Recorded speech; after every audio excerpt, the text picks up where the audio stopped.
Hola, buenos días. El objeto de hoy es presentaros el estudio, un nuevo estudio que hemos hecho en el Instituto de Estudios Económicos,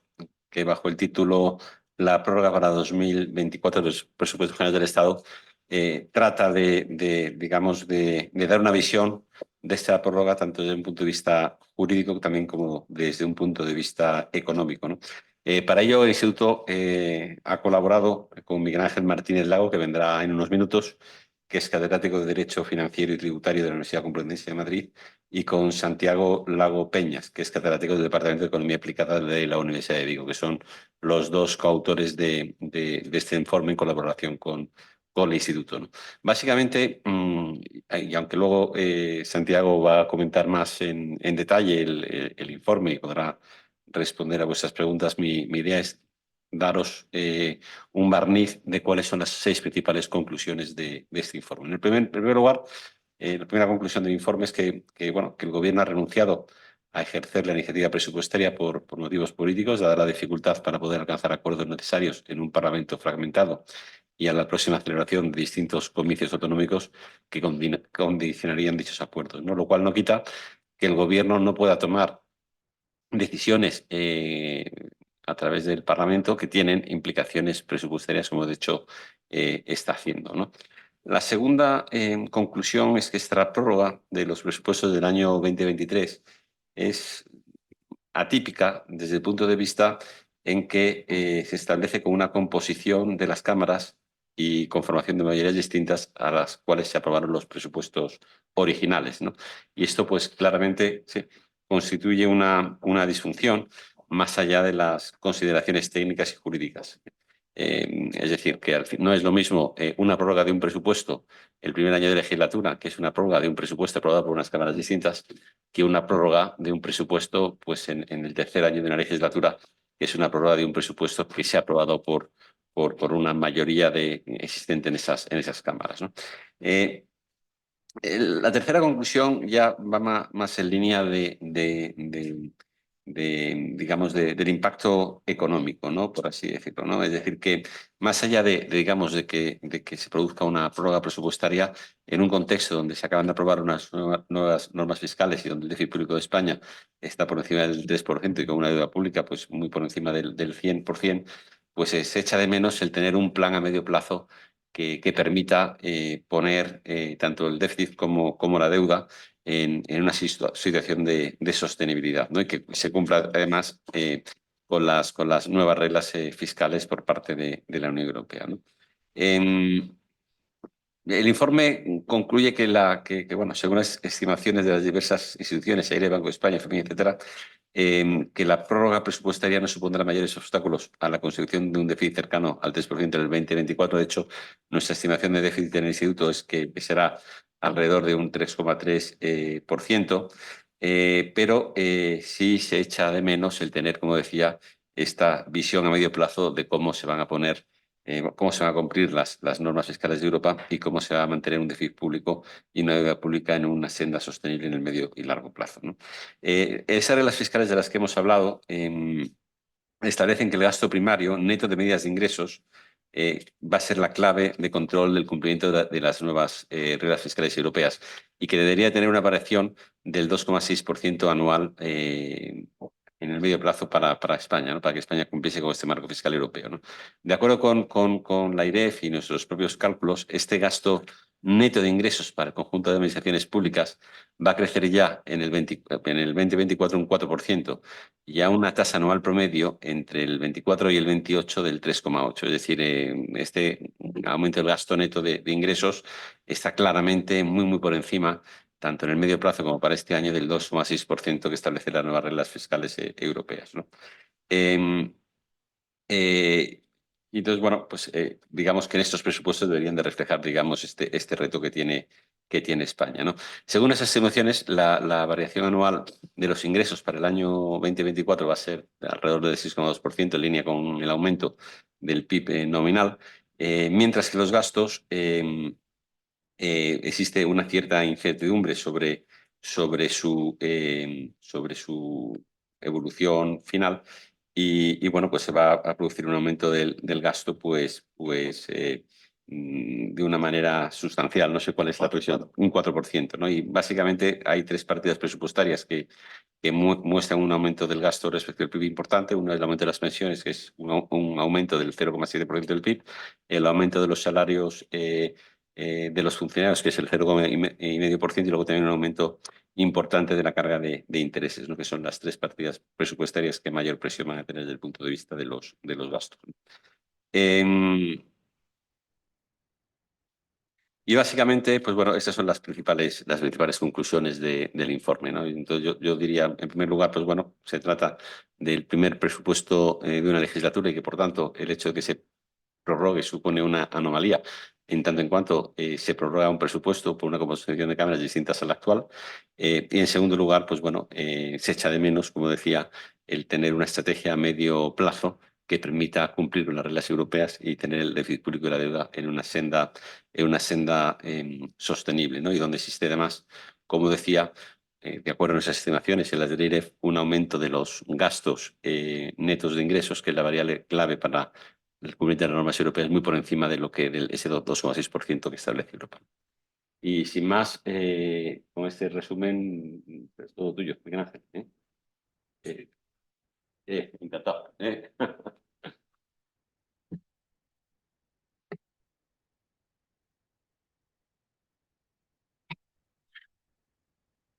Bien, buenos días. Yo, como saben ustedes, aunque mi apellido Lago también, pero no tengo nada que ver con Santiago Lago, que ha realizado un enfoque distinto al que yo he realizado en este informe del Instituto de Estudios Económicos, y que aprovecho ya como primera cuestión para agradecer la invitación de haber participado hoy en este acto y, por supuesto, el que me invitasen también a participar en la redacción de unas breves notas, adoptando, eso sí, desde mi perspectiva, un análisis jurídico, constitucional y de derecho financiero, que es a lo que me dedico. Y, por lo tanto, esas son las cuestiones a las que me voy a referir muy brevemente, porque el informe lo tienen ustedes delante y habrán oído sobradamente a juristas referirse a la prórroga de los presupuestos generales del Estado, a su contenido, a su alcance, a su carácter y a las situaciones que normalmente deparan en el plano jurídico. La prórroga presupuestaria, sea la que estamos viviendo en estos momentos o cualquier prórroga de los presupuestos generales del Estado, comporta una clara afectación a objetivos constitucionales señalados explícitamente en la norma fundamental y que han sido afirmados también en la jurisprudencia del Tribunal Constitucional. La sentencia 3/2003 del Tribunal Constitucional y otras varias que siguieron a esta señalaron que las Cortes Generales, cuando aprueban los presupuestos, deben de asegurar el control democrático de la actividad financiera pública, deben de participar de la actividad de dirección política plasmada, lógicamente, en la dirección de la política económica, de la política presupuestaria, y deben de controlar que la asignación de los recursos públicos se efectúe de manera equitativa. Es evidente que esos objetivos que las Cortes ejercerían cuando aprueban las leyes de presupuestos que los gobiernos remiten a las cámaras parlamentarias para su aprobación, pues se ven seriamente afectados cuando se vive una situación de prórroga de los presupuestos. Y es precisamente el hecho de que el Tribunal Constitucional señalase ese control de la asignación de los recursos públicos, de los recursos que corresponde asignar en las leyes de presupuestos, una alta misión de control, algo que sintoniza con la finalidad del ordenamiento presupuestario como eso, precisamente, como un ordenamiento de control, pues se ve lógicamente en entredicho cuando la prórroga de los presupuestos pues es la situación que campa, que opera en un determinado momento. Cuando me pidieron realizar la aportación que se añade en este informe, se me pedía, lógicamente, pues que desde una perspectiva jurídica, pues afrontase las principales cuestiones, los principales problemas que se plantean cuando se da una situación de prórroga de los presupuestos. Una prórroga que hemos de enfocar, o el contenido, mejor dicho, de los presupuestos prorrogados, pues habrá normalmente que afrontar con las disposiciones específicas que la Constitución política o que otras normas del bloque constitucional atribuyen a la prórroga de los presupuestos, y asimismo con relación a la caracterización que el Tribunal Constitucional ha realizado de las leyes de presupuestos como leyes singulares, precisamente la singularidad fundamental estribaría en el carácter temporal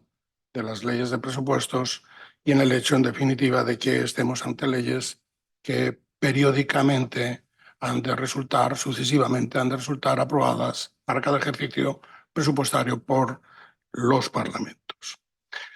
Nuestra doctrina constitucional podemos considerar que en relación a este último punto se encuentra ya claramente asentada. Después de debates profundos y muy amplios que la doctrina jurídico-financiera y la doctrina constitucionalista realizó antes y después de aprobada la Constitución, desde la sentencia 34/2005, fundamentalmente del Tribunal Constitucional, cabe entender que cuando analizamos una ley de presupuestos hemos de desdoblar, por así decir, su contenido en dos partes fundamentales. Por un lado estaría la parte esencial, el núcleo indisponible de las leyes de presupuestos, que se refiere, como es evidente, a los estados de autorización y de previsión de los gastos e ingresos del Estado, que tendría carácter anual, y por otro lado, el contenido eventual, no indisponible, sino justamente un contenido no necesario de las leyes de presupuestos, que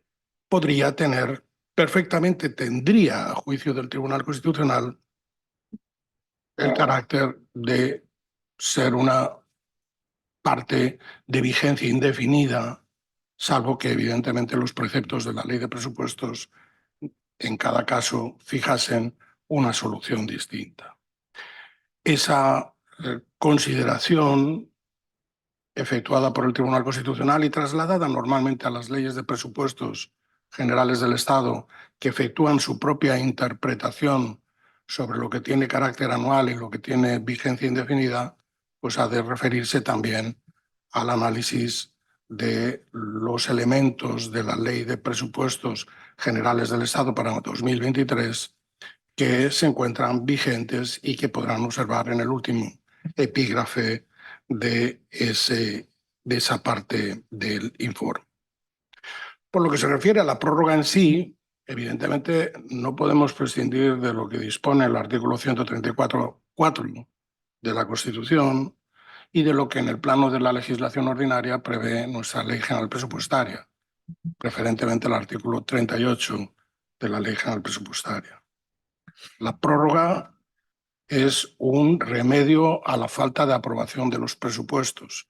pero ese remedio pues no es un remedio que opere ilimitadamente ni que opere con la necesidad de que se produzcan actos o disposiciones jurídicas por parte del Gobierno, del Ministerio de Hacienda o del propio Parlamento que tendiesen, en definitiva, a poner en vigor un presupuesto prorrogado. La prórroga se encuentra sujeta a tres características fundamentales que ha señalado el Tribunal Constitucional: automaticidad, excepcionalidad y provisionalidad. El carácter automático de la prórroga supone, como ha declarado el propio Tribunal Constitucional, que no se precise de ningún acto o disposición normalmente del gobierno, a la hora como competente, como órgano que tiene la competencia exclusiva de presupuestar en nuestro ordenamiento jurídico, no se precisa de ningún acto previo que refiera cuál es el contenido de los presupuestos prorrogados. Sin embargo, en la mayoría de las ocasiones y también en la actualidad, en relación a los presupuestos generales del Estado de 2023 prorrogados para este ejercicio, el Consejo de Ministros adoptó un acuerdo el 27 de diciembre del año pasado, innecesario, un acuerdo además no publicado oficialmente, que hay que buscar en la página web de referencias del Consejo de Ministros para observar, en definitiva, qué era lo que allí, a propuesta del Ministerio de Hacienda, se ventilaba de cara a fijar un acuerdo, dijéramos, sobre la elaboración y ordenación de la prórroga presupuestaria. La prórroga, por lo demás, es un instrumento excepcional. Y esa excepcionalidad, también apreciada por el Tribunal Constitucional, se ha entendido como un instrumento que evidentemente se pondrá en funcionamiento de manera automática cuando no se hayan aprobado los presupuestos del ejercicio antes del 1 de enero para el año que deban regir. Pero lo más importante es que esa excepcionalidad de la prórroga también ha sido concebida por el Tribunal Constitucional como trasunto de que este instrumento opera en bloque. La prórroga afecta en bloque a los presupuestos generales,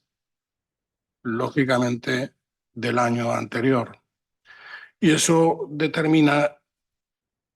evidentemente, problemas desde el punto de vista del entendimiento de si la prórroga puede ser objeto de modificación, si los presupuestos prorrogados pueden ser o no objeto de variación o complemento, como suele suceder además a través de decretos leyes dictados por el gobierno, por los gobiernos, alegando motivos de extraordinaria y urgente necesidad. Y la prórroga finalmente es un instrumento provisional. La provisionalidad estriba en que, aunque la situación que determinará el fin de la prórroga se encuentre jurídicamente indeterminada en el texto constitucional, evidentemente finalizará cuando, conforme a lo dispuesto en la norma fundamental, se aprueben los nuevos presupuestos generales del Estado. La prórroga es un remedio para la falta de aprobación de los presupuestos, pero además, y conforme a lo que puede verse en nuestra tradición jurídico-constitucional y también la acaecida en el ámbito autonómico, pues normalmente la prórroga presupuestaria ha operado como una alternativa disponible en los gobiernos o consejos de gobierno de las comunidades autónomas. Y eso revela que estamos ante un instrumento que, más allá de representar ese remedio para la falta de aprobación de los presupuestos, otorga un claro privilegio al gobierno sobre el Parlamento en relación a los asuntos presupuestarios. Decía el profesor García Añoveros que el presupuesto es cosa de dos, como si fuese, en definitiva, el resultado de un enlace en el que el Gobierno y el Parlamento deben de concurrir a la cita, al proceso de elaboración y aprobación cada año de los presupuestos generales del Estado. Pero la prórroga solo beneficia a uno de los dos actores del presupuesto, limitando el ejercicio de las competencias sobre la política económica, sobre la política presupuestaria, etcétera, de los miembros de las cámaras. Las causas que desencadenan la prórroga presupuestaria son varias. Aquí solamente me interesaría referirme a la que ha auspiciado, a la que ha determinado la prórroga de los presupuestos generales del Estado para el año 2023 para este año 2024 y que a mi juicio representa claramente la peor de las causas posibles que pueden dar lugar a la prórroga de los presupuestos, en este caso de los presupuestos generales del Estado, en otros casos de los presupuestos de otras administraciones públicas. Es la peor de las soluciones precisamente porque es la consecuencia, en este caso, de la renuncia a la presentación del proyecto de ley de presupuestos generales del Estado. En otras ocasiones, la prórroga puede surgir como una situación de retraso en la presentación o como un retraso en la tramitación o como un rechazo del Congreso a la aprobación del proyecto de presupuestos y la devolución del mismo al Gobierno para que rehaga el proyecto de ley de presupuestos. Podríamos imaginarnos incluso que es consecuencia de un veto del Senado y hasta podríamos pensar la incomodidad que debe de sufrir cualquier gobierno que elabora su plan financiero para un ejercicio determinado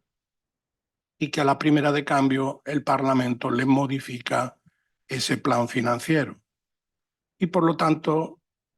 habida cuenta de que las alternativas serían no aprobar los presupuestos que quiere la oposición o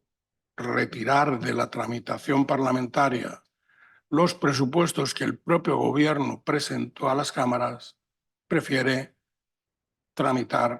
esta segunda solución, prefiere retirar de la tramitación el proyecto. Pero cuando estamos sencillamente ante la renuncia del deber de presupuestar, una facultad y una potestad, la potestad presupuestaria del gobierno, pues evidentemente no solamente hemos de medir las consecuencias que comporta ese no ejercicio de la facultad de presupuestar en el propio gobierno,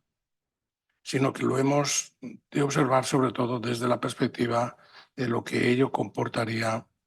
para el órgano constitucionalmente encargado de aprobar los presupuestos,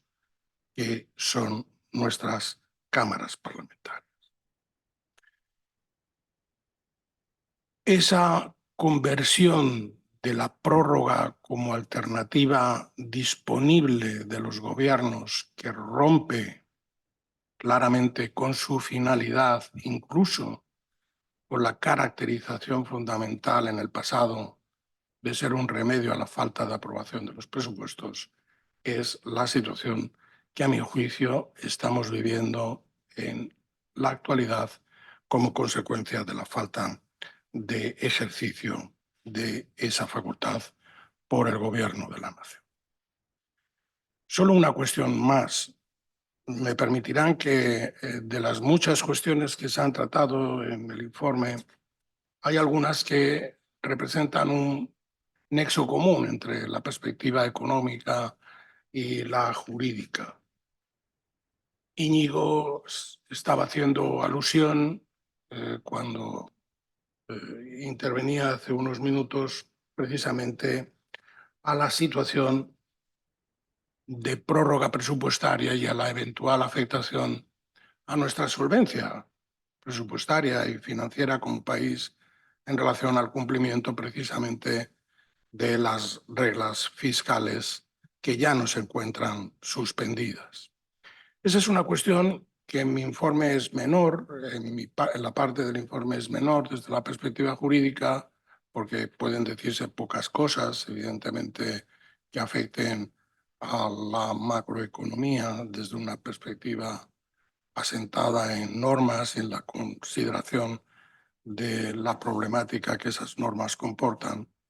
Pero sí me interesa señalar que, en cierta manera, esta prórroga de los presupuestos que estamos viviendo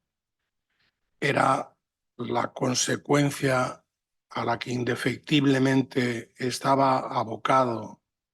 nuestro gobierno y nuestras Cortes Generales, precisamente por el hecho de que el Senado hubiese discrepado en 2 ocasiones del acuerdo que el Congreso realizó en enero y en febrero de este año, refrendando las cifras, los objetivos de déficit, deuda y regla de gasto que le ofrecía el gobierno, pero precisamente rechazado ese mismo acuerdo del Consejo de Ministros por parte de la Cámara Alta.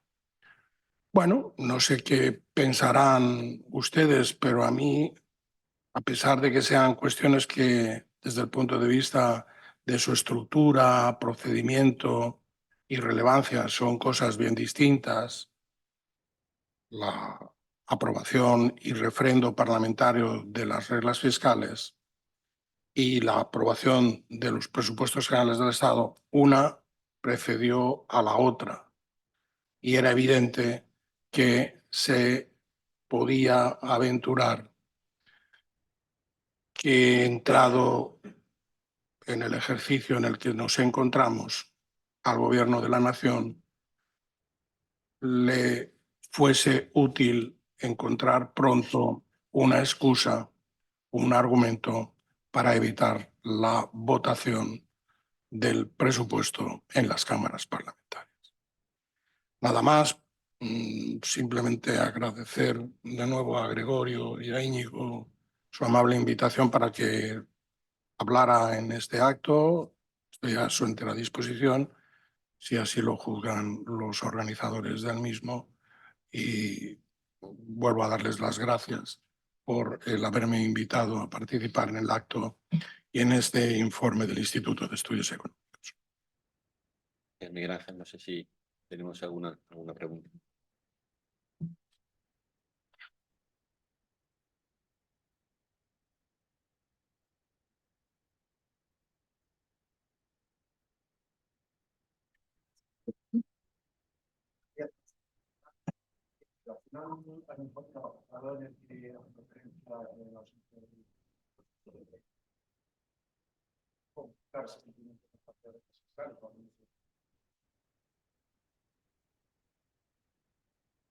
¿Puede deducir de eso que ustedes creen que por ausencia de presupuestos a partir de la partida que viene ajustes más duros, más fuertes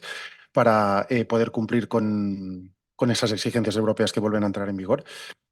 Y luego quería preguntarles, aunque no tenga directamente que ver con el informe de hoy, si nos podrían hacer una valoración de los datos de empleo que han salido esta mañana con la reducción del paro y el incremento de afiliación en el mes de abril.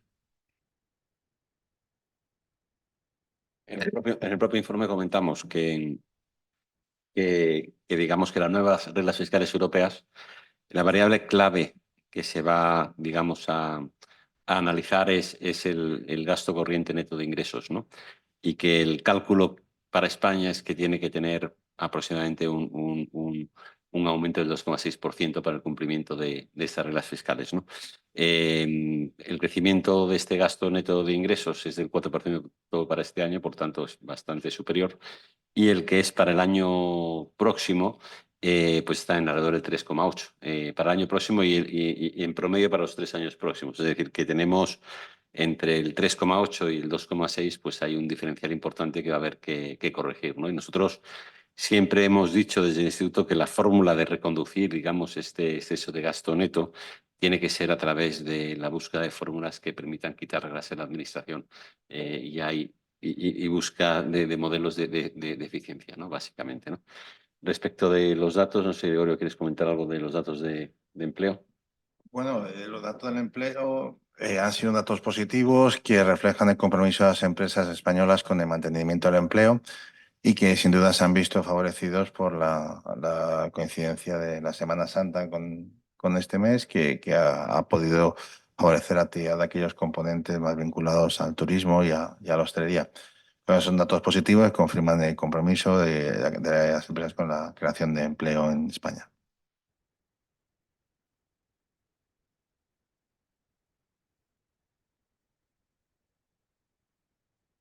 Hola, ¿qué tal? Buenos días. Bueno, señor Lago Peñas, es que he visto muchos lagos, llevo usted razón, no me quiero confundir. En su apartado, usted habla de los aumentos de gasto y lo que la prórroga no frenará. Y a mí me gustaría que fuera un poco más extensivo en este capítulo.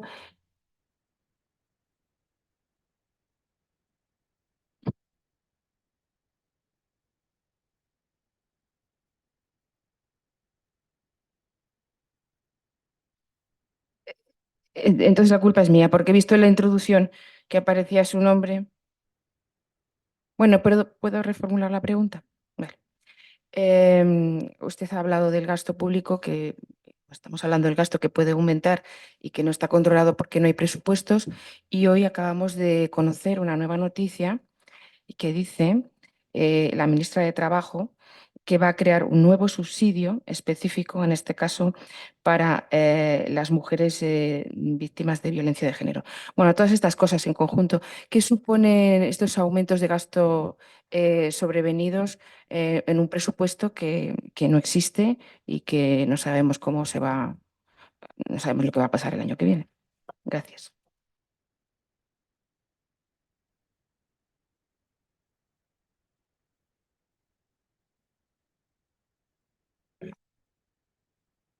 Vamos a ver, el hecho de que tengamos una prórroga presupuestaria desde la perspectiva jurídica no impide, no representa que tengamos un presupuesto o una situación, dijéramos, de disponibilidad presupuestaria petrificado. No es así. El presupuesto, cuando está en una situación de prórroga, igual que cuando ha resultado estrenado por haber sido aprobado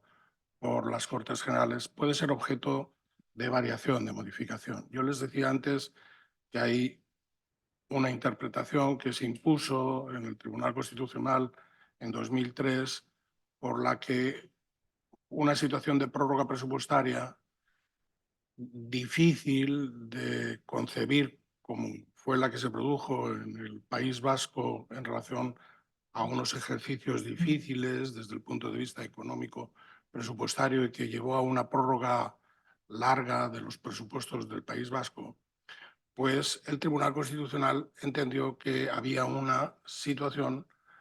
que no podía ser admitida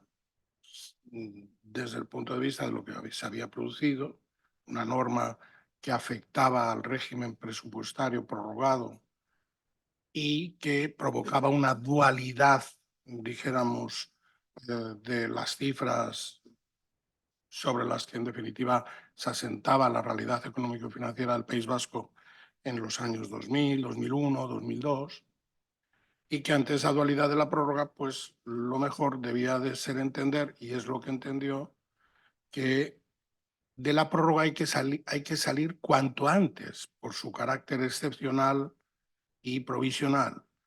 Y por ello habría que entender que cuando el presupuesto está prorrogado quedan limitadas las facultades de iniciativa y de aprobación de medidas por parte de los legítimos operadores del presupuesto. Eso es una tesis que se impuso, pero que en la práctica no ha llevado a ningún resultado fructífero, porque como todos sabrán, lo que habitualmente se produce cuando el presupuesto se prorroga en el Estado es que se dicte un decreto ley que se suele incluso llamar o calificar de medidas de prórroga o de prórroga presupuestaria, en el bien entendido que lo que hace ese decreto ley es modificar el presupuesto prorrogado en determinados puntos.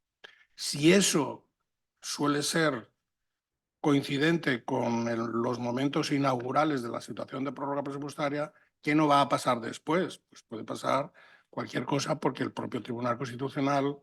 con carácter general, ha entendido que modificar los presupuestos representa algo que puede efectuarse por los actores, Parlamento, por supuesto, Cortes Generales, ejerciendo sus iniciativas legislativas, pero también por el Gobierno de la Nación, adoptando acuerdos de modificación de los créditos presupuestados o de los créditos que se encuentran prorrogados en un momento determinado. Por lo tanto, esa noticia que no he leído hoy, pero pues no me extraña nada porque puede suceder perfectamente como consecuencia del propio volumen del gasto presupuestado y prorrogado para este ejercicio, o bien de modificaciones presupuestarias que resulten instrumentadas a través de decretos leyes, a través de leyes de modificación o sencillamente mediante acuerdos del Consejo de Ministros o del Ministerio de Hacienda o de los propios departamentos ministeriales, en su caso ejerciendo competencias de variación del presupuesto, en este caso prórroga. Dicho de otra manera, la prórroga cambia poco las posibilidades de variación del presupuesto que tienen los gobiernos y los parlamentos una vez que esos presupuestos se aprueban.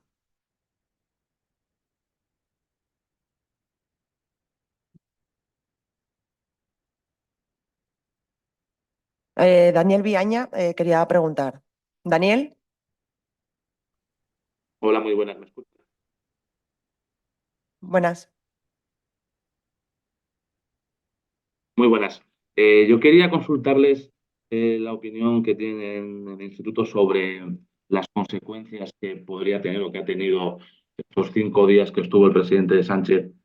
bueno, sin agenda. El Banco de España el otro día apuntaba que era necesaria estabilidad, la calidad democrática. No sé si ustedes tienen alguna valoración, han hecho ya alguna valoración sobre las consecuencias que puede tener o que ha tenido o que creen que puede llegar a ocurrir en el ámbito económico y también empresarial. Digamos que un poco nuestra visión más allá de estos 5 días, pero también referido a la prórroga de los presupuestos, lo que los mercados quieren y lo que los inversores quieren es certidumbre. Y yo creo que ese es el mensaje fundamental que el Instituto siempre damos, ¿no? Es decir, que es importante que haya certidumbre y que al final, pues, la certidumbre da seguridad y da estabilidad y hace que las inversiones extranjeras, pues se comporten de una manera positiva, y esto es fundamental. Nosotros siempre lo hemos dicho, ¿no? Es decir, la economía española, el gran déficit que tiene para este año y para los próximos años es el reactivar la inversión. Los datos de inversión del año pasado no fueron buenos, la inversión extranjera tampoco se ha comportado bien, y lo que los inversores quieren es un cierto grado de certidumbre, ¿no? Y, por ejemplo, en el caso de los presupuestos, unos presupuestos prorrogados no contribuyen a esa certidumbre porque está el interrogante de qué se va a hacer en los próximos años para reconducir el déficit público. Juan de Portillo también quería preguntar de expansión. Juan de. Hola, buenos días, ¿me escucháis? Sí, perfectamente. Perfecto, gracias por la presentación y el informe. Yo quería plantearles dos cuestiones. Por un lado, conocer un poco su valoración de cuál es el riesgo de desvío al alza en el gasto en una situación de presupuestos prorrogados. Me interesa este caso concreto, pero no sé si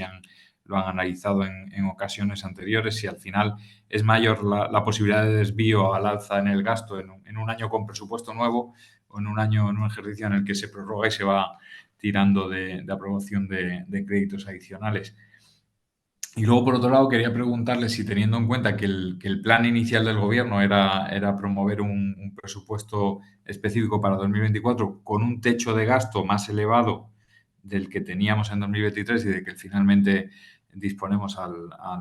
tener prórroga presupuestaria, si no habrá sido positivo finalmente de cara al saneamiento de las cuentas públicas que contemos con un presupuesto prorrogado y por tanto, con un techo de gasto más bajo del que hubiéramos tenido de haber prosperado el plan del Gobierno. Gracias. Gracias. Nosotros creemos que en el corto plazo el riesgo al alza de un presupuesto prorrogado es menor, pero a largo plazo es mayor. Es decir, sí es posible que en el corto plazo el riesgo al alza sea menor, pero en el largo plazo es mayor. Y en cualquier caso, lo que unos presupuestos tienen que reflejar es la realidad del momento. Es decir, las necesidades de España para el año 2024 no son las mismas que para el año 2023. Y luego, insisto, hay que tener una cierta certidumbre. Los presupuestos tienen un carácter estratégico y yo creo que lo que hay que evitar son incrementos del gasto ad hoc. Es decir, tiene que formar parte de un plan integrado que para eso están los presupuestos. A ver, que me ha pasado Mercedes Serra ayer unos mensajes. A ver, si puede ampliar el profesor sobre que la prórroga estaba abocada por tumbar el Senado los objetivos y para evitar la votación de los presupuestos por las Cortes. El relato conocido es que la prórroga viene por el adelanto electoral de Cataluña.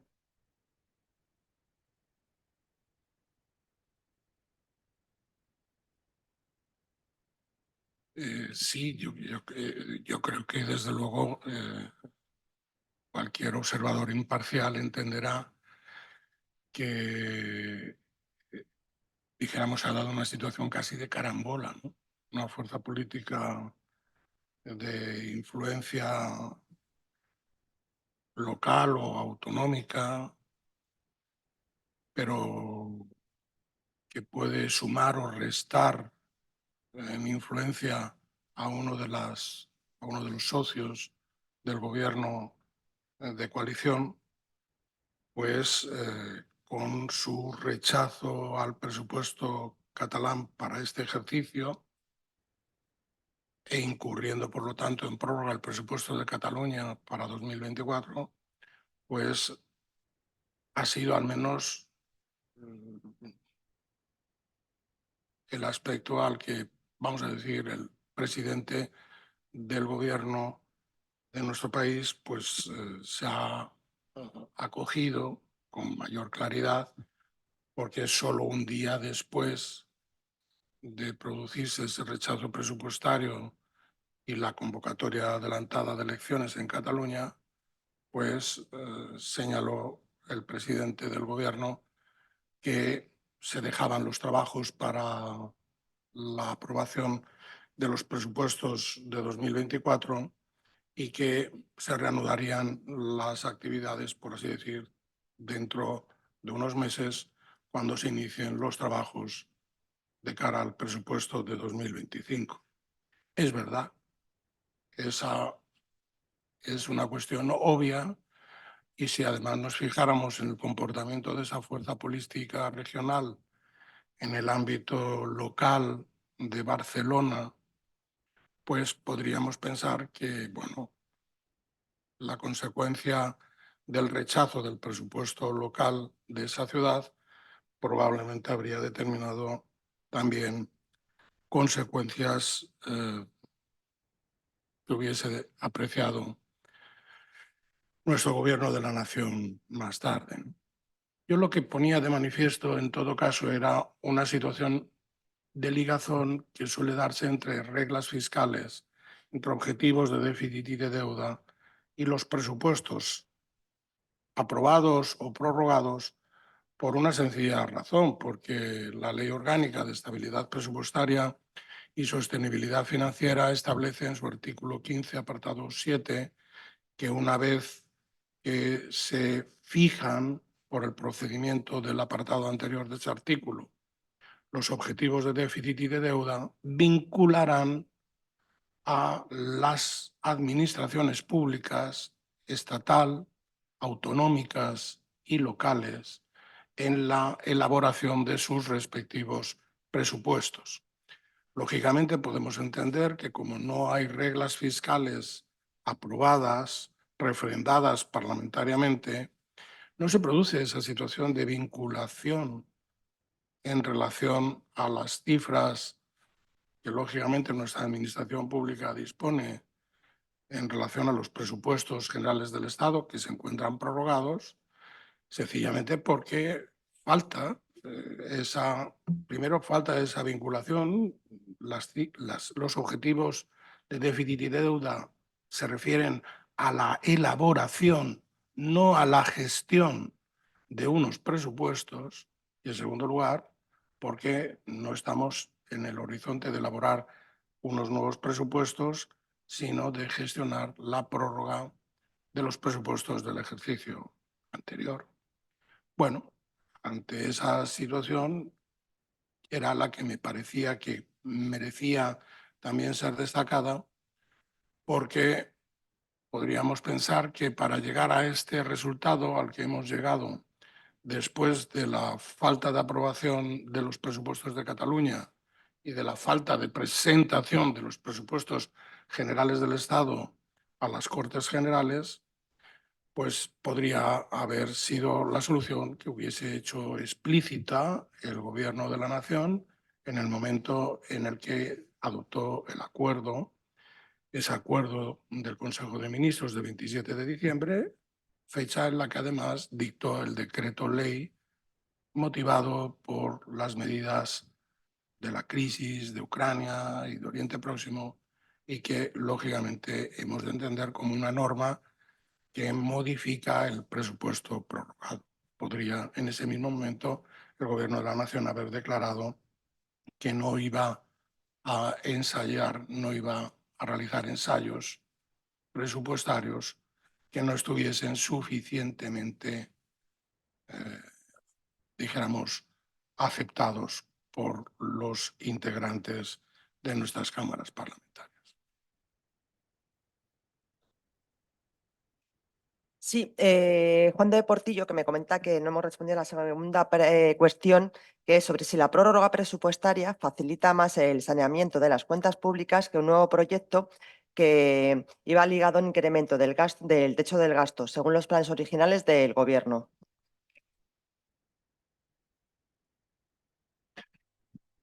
Bueno, a corto plazo la prórroga conlleva consigo un incremento del gasto previsiblemente menor del que estaba contemplado en esa normativa que finalmente no se aprobó. Pero sin embargo, pensamos que en contexto de prórroga está implicando en la práctica la ausencia de un enfoque de consolidación presupuestaria a medio plazo, de mejora de eficiencia del gasto público, que es el que se necesitaría para asegurar la consolidación fiscal española a medio plazo, con un crecimiento del gasto público a niveles muy inferiores a los que esta misma prórroga conlleva. Es decir, que a corto plazo, en relación a la alternativa de haber ampliado el gasto en un presupuesto prorrogado, estamos en un escenario mejor, pero también es verdad que estamos dejando, retrasando y por lo tanto en un escenario de más ventura de cara a asegurar la consolidación fiscal, al suspender, retrasar y no acometer las medidas de consolidación presupuestaria que serían previsiblemente necesarias en el principio de legislatura, tres razones porque los efectos benéficos de la misma sobre el crecimiento económico se podrían materializar en esta legislatura. Por tanto, pensamos que una prórroga presupuestaria al principio de la legislatura es una oportunidad perdida y reduce las posibilidades de que esta consolidación fiscal se haga porque, según vaya avanzando la legislatura, la dificultad para hacerla desde el punto de vista de la elección pública previsiblemente va a ser superior.